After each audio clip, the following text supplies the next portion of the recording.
Et finalement, Sam Bankman-Fried, ça y est, a été arrêté et devrait donc être extradé vers les États-Unis. Je ne sais pas si effectivement c'était ce qu'attendait le monde. En tout cas, c'est depuis un mois la grande interrogation. Comment ça se fait que SBF, le fondateur de FTX, cette plateforme qui a fait faillite, et effectivement depuis un mois on se rend compte qu'elle n'a pas fait que faillite. Il y a eu un paquet d'ingérences dont notamment SBF est le moteur.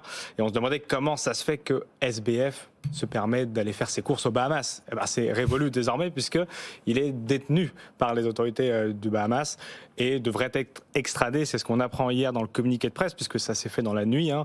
Cette arrestation aux Bahamas devrait être extradé dans les prochains jours, les prochaines semaines aux États-Unis. Les charges retenues contre Sam Bankman-Fried sont les suivantes: fraude électronique en valeur mobilière, la conspiration en vue de commettre une fraude électronique et en valeur mobilière et le blanchiment d'argent. C'est effectivement ça qui a motivé cette arrestation.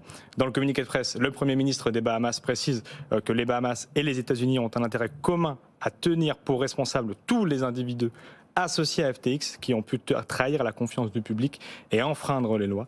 Et effectivement, voilà, les États-Unis se tiennent prêts à demander l'extradition de SBF sur le sol américain dans les prochains jours et les prochaines semaines. En effet, et Sam Bankman-Fried donc inculpé de fraude par la justice américaine. Pendant ce temps, comment l'adoption des cryptos dans le grand public se manifeste-t-elle? Comment évolue-t-elle? Depuis la crise du Covid-19, donc depuis 2020, le nombre d'acheteurs crypto a quadruplé. Quadruplé, effectivement. C'est dur à dire, hein. Quadruplé.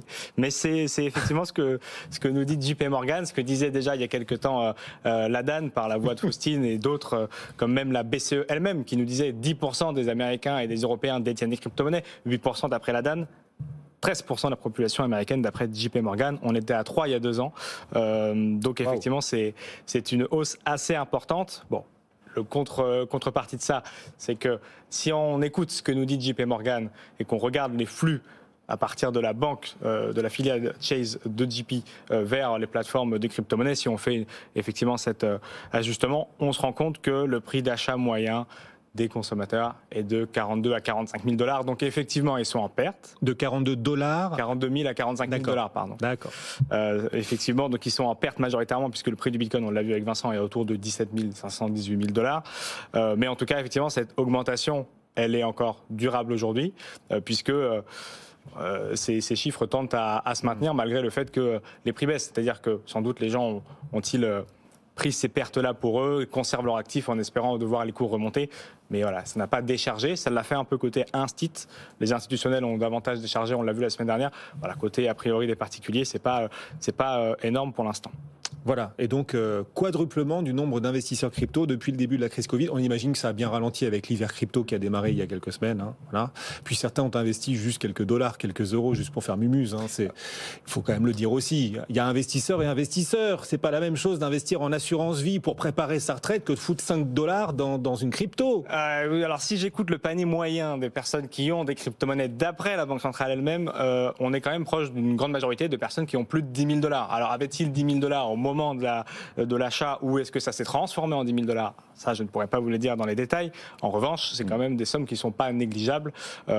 Encore une fois, là, on parle de sommes importantes. Le marché, effectivement, représentait plus de 2 000 milliards il y a encore quelques mois. On est autour de 1 000 milliards aujourd'hui. Donc, ça a dévissé, ça a décroché en partie. Mais les ménages n'ont pas mis que quelques centimes.